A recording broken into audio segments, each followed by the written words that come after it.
It's a rigged system, and they take these lies and they put them on front pages. This is a rigged system, folks. How concerned are you about this? Not at all. Neither is Mike Pence, who is the second highest ranking official of the Trump campaign. Neither is Paul Ryan, if you believe his spokesperson, who indicated he had confidence that this election would be conducted fairly. Well, I got a news flash for you. The president's press secretary doesn't speak for me.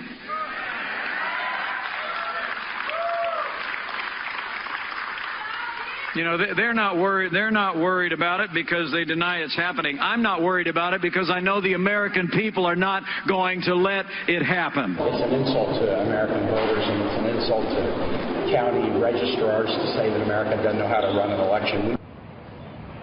Talk about a rigged election today. That's where the focus has been. What does that mean? How does it impact this race? Let's bring in our panel out here in Vegas. Syndicated columnist George Will, Leslie Marshall, syndicated talk radio host, and Charles Hurt, political columnist for the Washington Times. Okay, George, thoughts?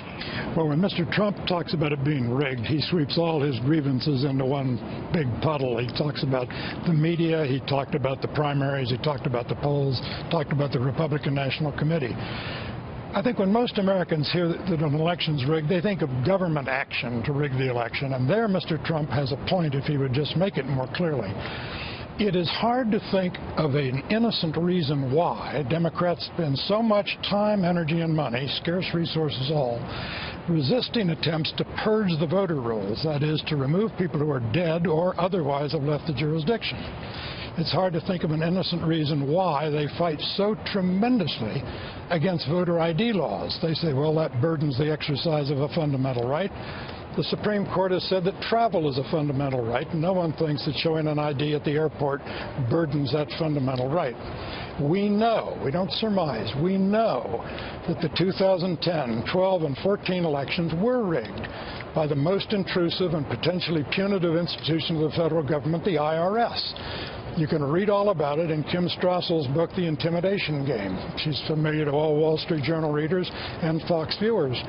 So this is not a surmise, and I have talked to lawyers in a position to know they say it's still going on, that the IRS is still intolerably delaying the granting of tax-exempt status to conservative advocacy groups to skew the persuasion of this campaign. All right, Leslie, you look at the average. We have an average poll called the Special Report Average. Hillary Clinton up 8.4. These are the last recent 5 polls that we trust. There were some state polls today that suggest that it's very tight in Ohio, here in Nevada, North Carolina. Your thoughts on the state of the race and this effort by the Trump campaign and Mr. Trump to say that the election is rigged?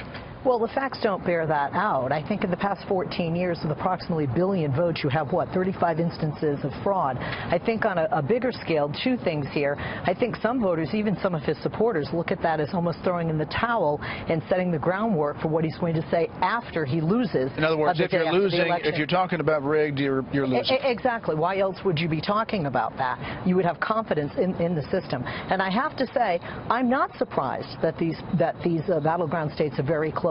If you look historically over the past election cycles, presidential election cycles, the country's been almost split 50-50. And that's the way it is right now, especially in a state like Ohio. I expect Trump to win Ohio, quite frankly, where you have such a strong blue-collar worker presence. But the difference here is that Hillary doesn't need 4 of these strong battleground states to win, and Trump does. I have to say that some of the states look very encouraging for Democrats for the first time since her husband was president, Arizona as an example. But when you're talking about rigged and you're talking about we can't let people out there rig an election, and some people are concerned what that means when they go to vote. Are people going to intimidate them when they get out there? Is somebody going to try and stop somebody's vote? We've recently seen violence, which is just terrible, whatever side it comes from. At the end of the day, no, the stats just don't bear that these elections are rigged. I think it makes you look like you're hurting and you know you're going to lose the race. I'm not surprised that they're tight. But she doesn't need, for example, Ohio. He needs it to win it. She does not. She needs to. I mean, he needs to run the table. Charlie, he's firing up his supporters, trying to tamp down hers, I guess, strategically?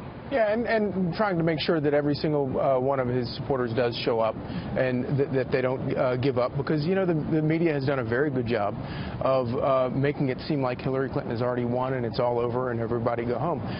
Going back to something that George said that I think is so true, is that, you know, that Donald Trump has always done he kind of rolls all of his grievances into one thing. And I think when he talks about the system is rigged, the election is rigged, I think he's talking about a much broader sort of scattershot charge against Washington, against politicians, against media, Clintons, against the media.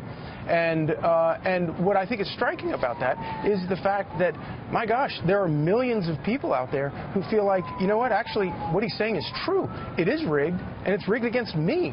And he's speaking for those people in a way that nobody else has. And all of this is happening with the backdrop of the whole WikiLeaks stuff that is revealing the most horrible things about the Clintons and the Clinton campaign. And it really does sort of underscore the notion that, well, gee, it is kind of... Yeah, and I will say that the part about Russia, George, is concerning, that Russia is believed to be behind this hack. You talk to any U.S. intelligence official, they'll say that that's what they see. But it's also the substance that's inside. And the FBI documents today, it's separate from the emails themselves. Those are actual FBI interviews about this quid pro quo allegation and other things. Yes, and that was described by the State Department spokesman as interagency, what do they call it, exchange. And I'm sorry, that's Orwellian. I'm a big boy. I know that the bureaucracies deal with one another. But this was one bureaucracy trying to influence a criminal, potentially criminal investigation by another. My question is, was the FBI agent who was offered this quid pro quo proposition, did he report it to the FBI? Yeah. Does this break through, do you think? Are Democrats worried about this, Leslie? I think they'd be lying if they said that they weren't. But then again, I think it depends which interview summary you believe. Did the FBI say, hey, by the way, you know, we want to have some guys over in Iraq after the fact? Was this, hey, this is what we want? And remember, the classification was not changed. This is what we'd like, and we can do this for you. That's obviously very unsettling if, in fact, that's true. At the end of the day, I think those that support Trump are going to believe the first narrative. Those that support Hillary Clinton are going to believe the second.